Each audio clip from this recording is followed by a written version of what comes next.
Wabah virus corona bisa kita hindari bila mereka yang terkena penyakit ini melakukan isolasi diri.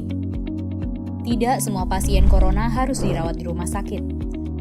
Mereka yang tidak termasuk kelompok rentan cukup melakukan isolasi diri di rumah. Protokol isolasi diri sendiri dalam penanganan COVID-19. Mengapa orang yang diduga tertular COVID-19 diisolasi setidaknya 14 hari? Gejala COVID-19 biasanya muncul dalam rentang 1-14 hari berupa batuk, demam, atau sesak nafas. Dalam selang waktu itu, kondisi orang diduga terinfeksi COVID-19 diisolasi dan dipantau di rumah sakit, rumah, atau tempat lain. Untuk memastikan infeksi, akan dilakukan tes beberapa kali. Apabila Anda bukan kelompok rentan seperti lansia atau memiliki penyakit kronis lain seperti diabetes, jantung, kanker, penyakit paru kronik, AIDS, penyakit autoimun, dan sejenisnya, maka Anda dapat secara sukarela atau berdasarkan rekomendasi petugas kesehatan melakukan isolasi mandiri. Apakah isolasi mandiri itu? Isolasi mandiri adalah upaya mencegah penyebaran COVID-19 dengan berdiam diri di rumah sambil memantau kondisi diri kita, seraya tetap menjaga jarak aman dari orang sekitar atau keluarga. Siapa yang perlu melakukan isolasi mandiri? Siapapun yang memiliki gejala sakit seperti demam, batuk atau pilek, nyeri tenggorokan, atau gejala penyakit pernafasan lainnya, atau termasuk dalam kelompok orang dalam pemantauan atau ODP, yaitu orang yang pernah berkontak erat dengan pasien positif COVID-19 dan atau orang dengan riwayat perjalanan dari negara atau transmisi lokal COVID-19. Berapa lama waktu isolasi diri? Setidaknya selama 14 hari sampai hasil pemeriksaan sampel di laboratorium diketahui. Apa yang perlu dilakukan saat isolasi mandiri? Tinggal di rumah dan jangan keluar, kecuali untuk mencari pertolongan medis. Sebisa mungkin, gunakan kamar terpisah dan selalu jaga jarak setidaknya 1 meter dari anggota keluarga lain.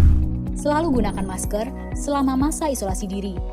Ganti masker secara rutin apabila basah atau kotor. Lakukan pengukuran suhu harian dan observasi gejala seperti batuk atau kesulitan bernafas. Hindari berbagi peralatan makan seperti piring, sendok, garpu, dan gelas, perlengkapan mandi seperti handuk atau sikat gigi, dan juga benda berbahan kain, misalnya pakaian atau selimut.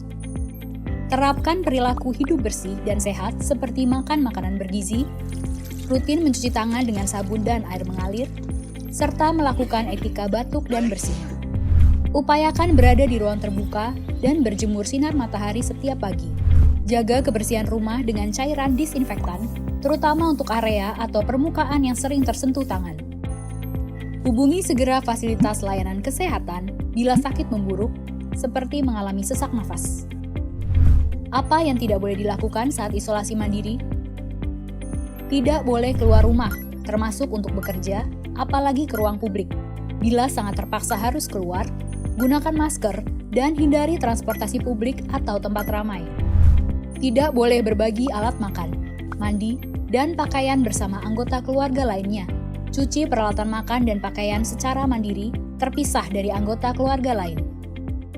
Bila harus berbagi kamar mandi atau mesin cuci pakaian, maka bersihkan dengan desinfektan setelah dipakai. Bagaimana menjaga pertahanan tubuh selama masa isolasi mandiri? Tetap terapkan pola hidup sehat, antara lain dengan makan makanan bergizi seimbang, perbanyak buah dan sayur, istirahat yang cukup, lakukan olahraga ringan, dan hindari merokok atau minum alkohol. Isolasi mandiri bukanlah sesuatu yang sulit, namun membutuhkan komitmen baik dari diri sendiri maupun keluarga dan orang terdekat. Orang yang menjalani isolasi dapat mengalami kesepian, kekhawatiran, dan ketidaknyamanan saat mengalami gejala sakit. Maka mereka perlu dibantu, didukung, dan diberi semangat. Mari saling berempati, perkuat solidaritas, dan bersama kita melawan corona.